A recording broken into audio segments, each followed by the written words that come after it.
It is my pleasure now to introduce to you our guest speaker, Dr. Peter Chu. As I mentioned earlier, Dr. Chu is both a trauma surgeon at Sunnybrook and a biblical studies professor at Tyndale Seminary. His wife, Hyan, is a senior position at SIM International. Together, they have two daughters, Charlotte and Katie, and I can imagine with their duties that they have in their work that is a busy household, managing all those things together. And we're delighted to have Peter with us this morning, as well as his vocational work. Peter tells us that he enjoys canoeing, badminton, and dreams someday of being a cabinet maker. And if you wanted to experiment on my kitchen, I'd be glad to talk to you after. We are honored to have you this morning, Dr. Chu. Please come and share your message with us now.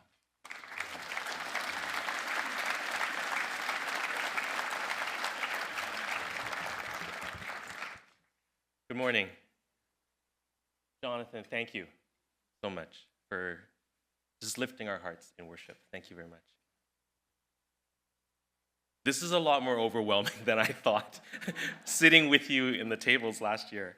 It is my privilege to be with you this morning. I am very, very grateful to Jim, Peter, Jake Thiessen, and the organizing committee for extending the invitation to me.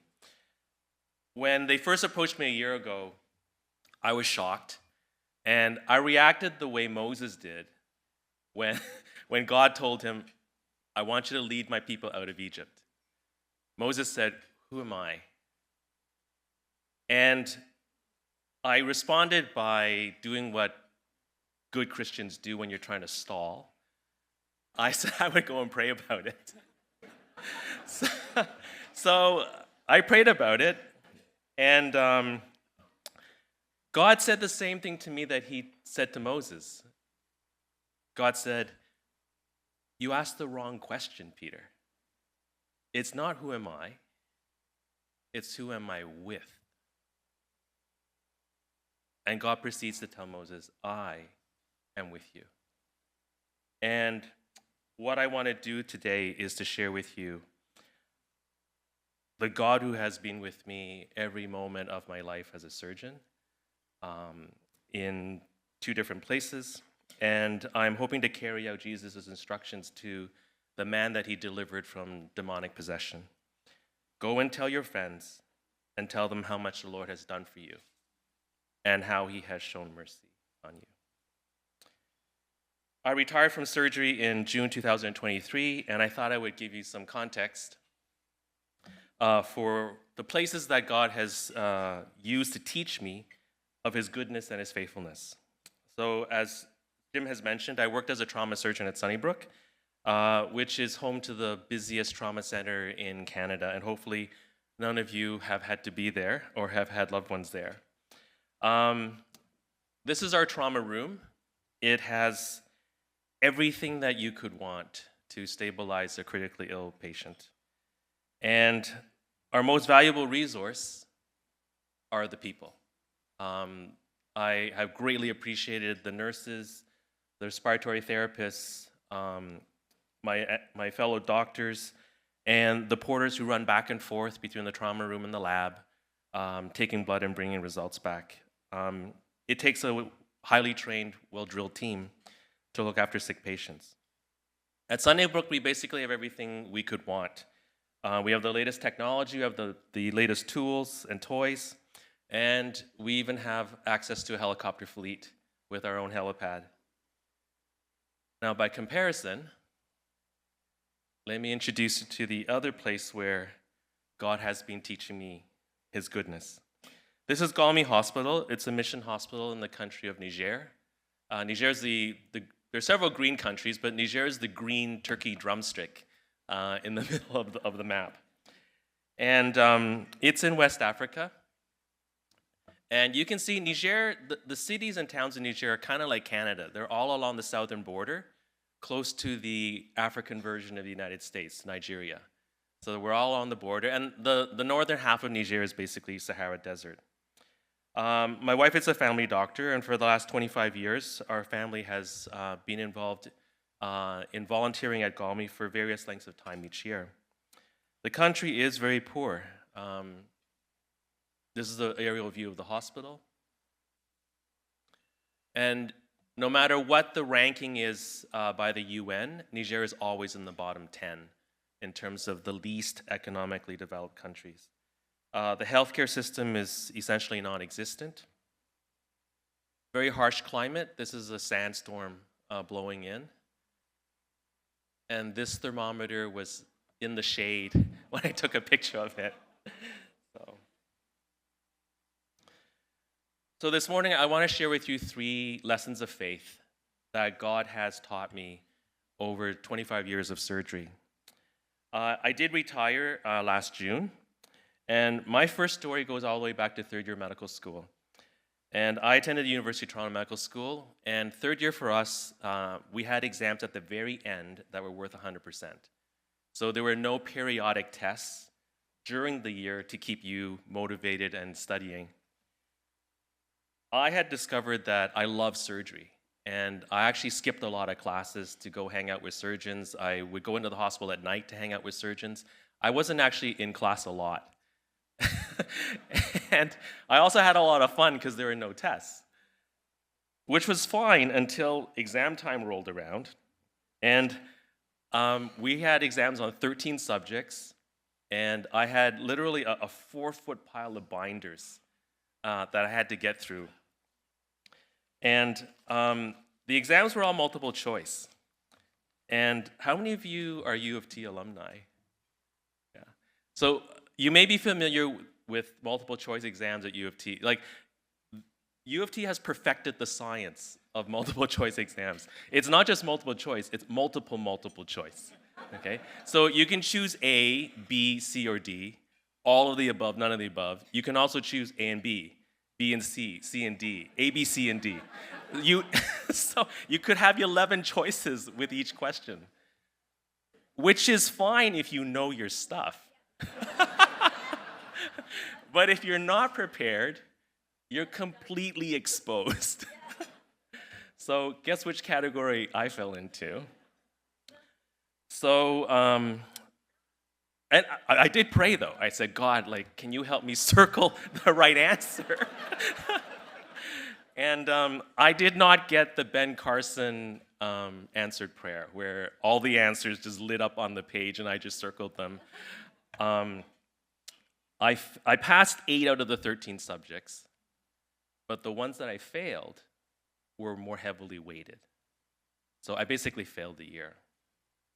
And I would either be kicked out of medical school, I would have to repeat the year, or, by God's grace, they passed me, okay? But I had to do remedial work in my 4th year. Now, my parents didn't know about this until, I think, 10 years ago when I happened to share the story at church. So it was just a secret among myself and my 2 sisters. I was devastated. I was ashamed. I was disappointed. And I cannot remember how many times I said to myself, how could I be so stupid?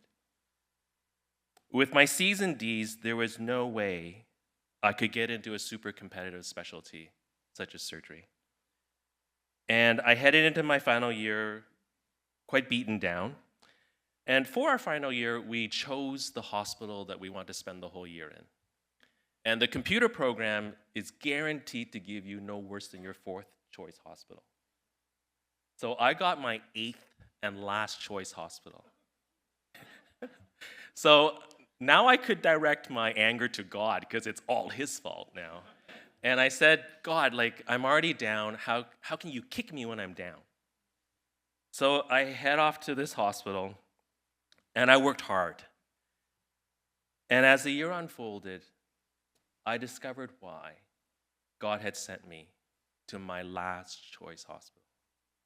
Because for that year, almost all the selection committee members for surgery happened to be at that hospital.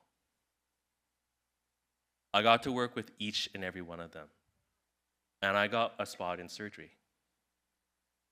And I talked with one of them several weeks later, and he said to me, well, we knew you worked hard. We knew you had a knack for it. We just weren't sure how smart you were.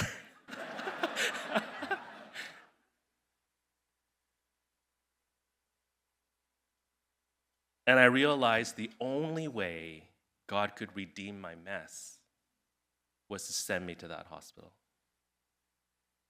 So at the very beginning of my career in surgery, God taught me a vital lesson. No matter where I ended up in surgery, it would not be the result of my abilities, my hard work, or my connections.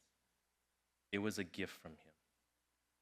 And looking back, I so appreciate Him teaching me that lesson at the very beginning of my career.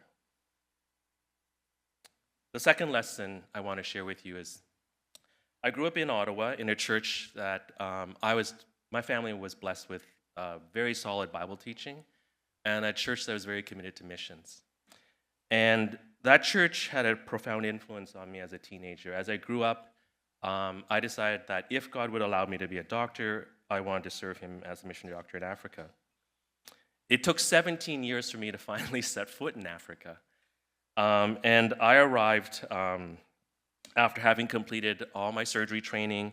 I even did extra training in trauma. I did training in surgery outside of my specialty to prepare for work in Africa.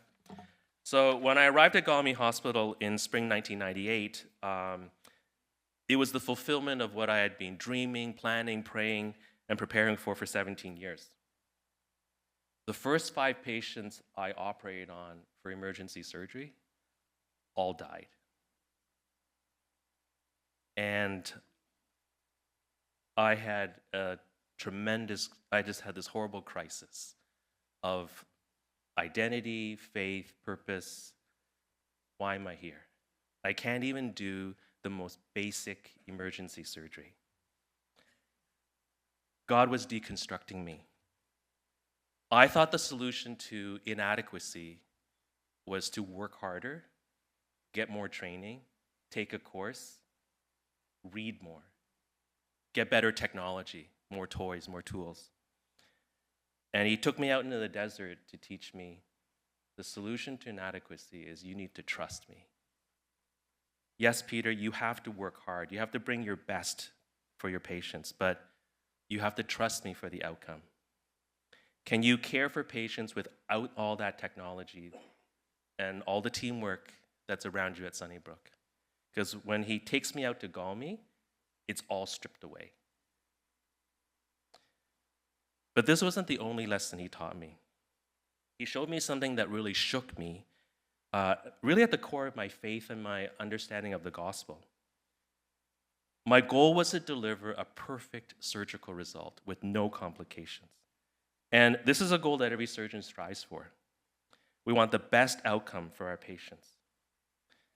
However, God showed me that there was another motivation that had crept into my thinking.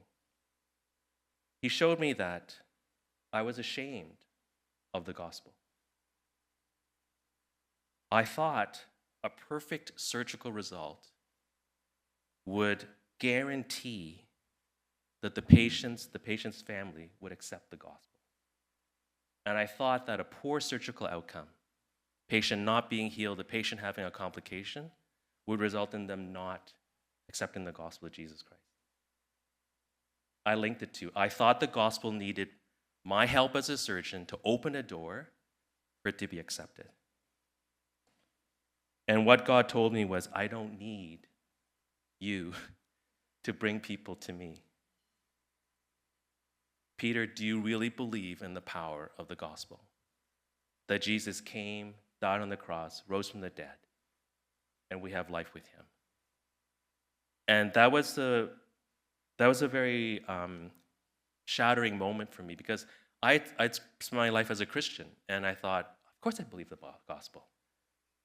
But He really confronted me with, you're ashamed of it. You don't think the gospel is enough, that you need to bring this medicine behind it. The lessons that I learned in the desert I just brought back to Sunnybrook, and it changed the way I practice medicine.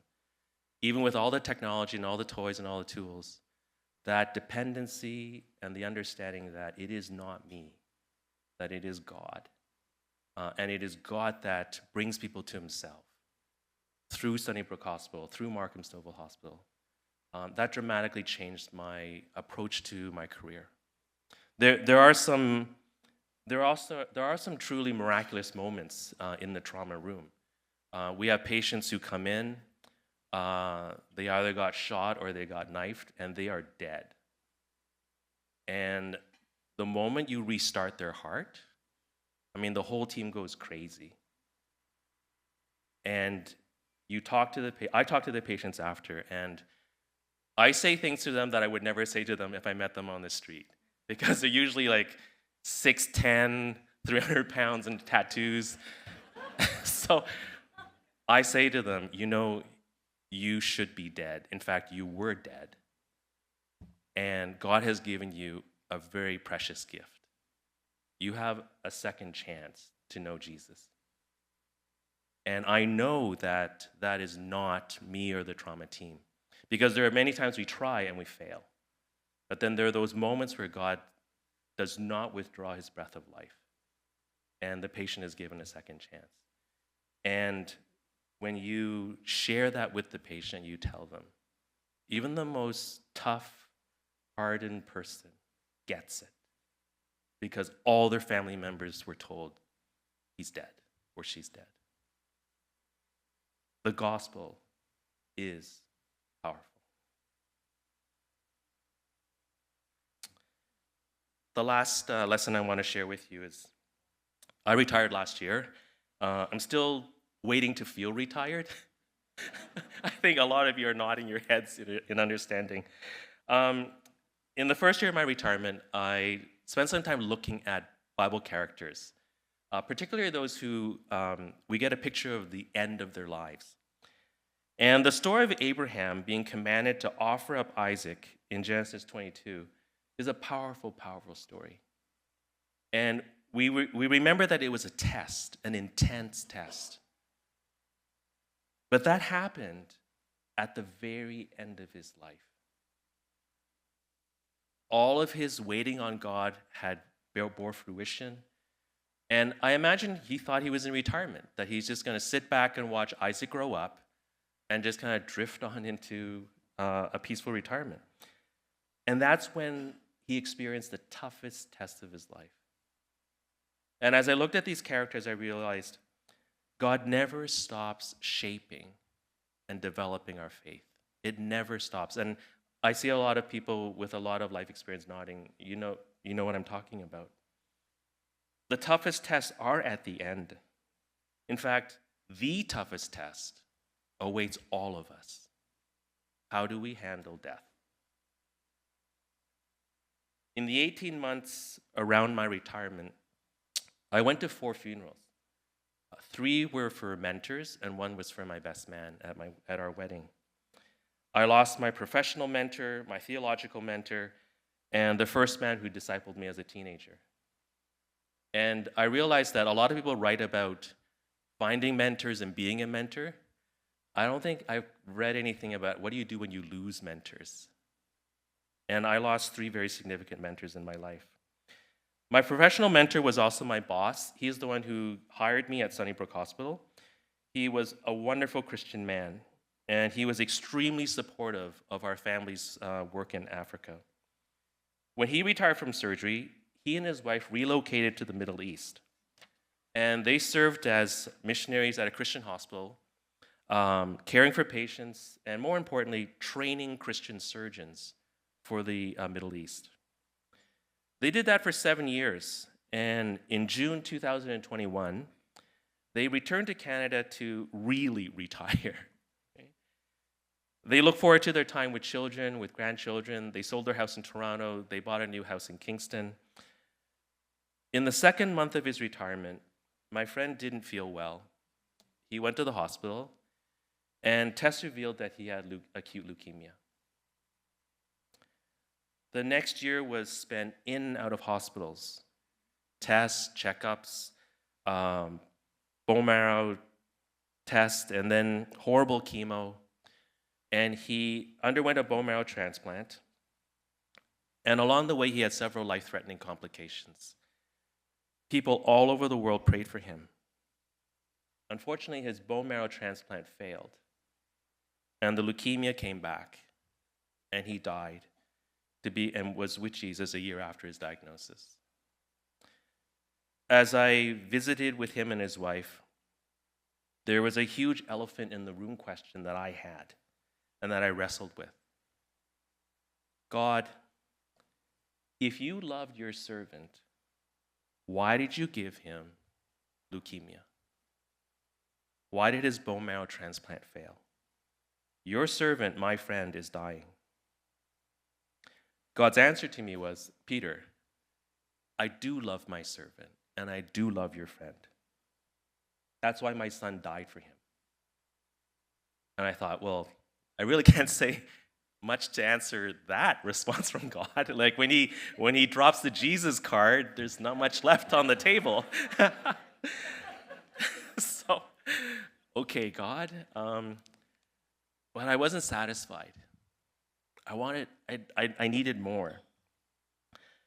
So I asked my friend, you spent your whole life serving God, and I've seen you serve him at the hospital, in your church community. And then when you retire, you gave God the first 7 years of your retirement. And when you finally return to Canada to really retire, God gives you leukemia. I asked my friend, did you ever think it was not fair? My friend looked me in the eye and he said, Peter, that thought in question has never crossed my mind. God is good and his love endures forever. I've asked him to heal me and I know he can. But if he chooses not to, I've asked him to give me the grace to walk this path to the end in a manner that glorifies him. In life and in death, my friend lived the words of the song that we sing. All my life you have been faithful. All my life you have been so, so good. With every breath that I am able, I will sing of the goodness of God. My friend revealed to me how much deeper my faith had to grow. We all know that faith grows through service, through ministry, and through facing challenges. But as I looked at retirement, I wrestled with two conflicting, competing desires. I desired to continue to grow in my faith and my understanding of the goodness and the greatness of God. But I also desired a very comfortable, peaceful retirement. Is there any way, God, you could teach me without challenges and storms and testing?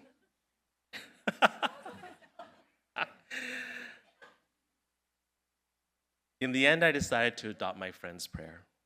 God, give me the grace to walk the path that you have chosen for me to the end in a manner that glorifies you. God bless you. Thank you.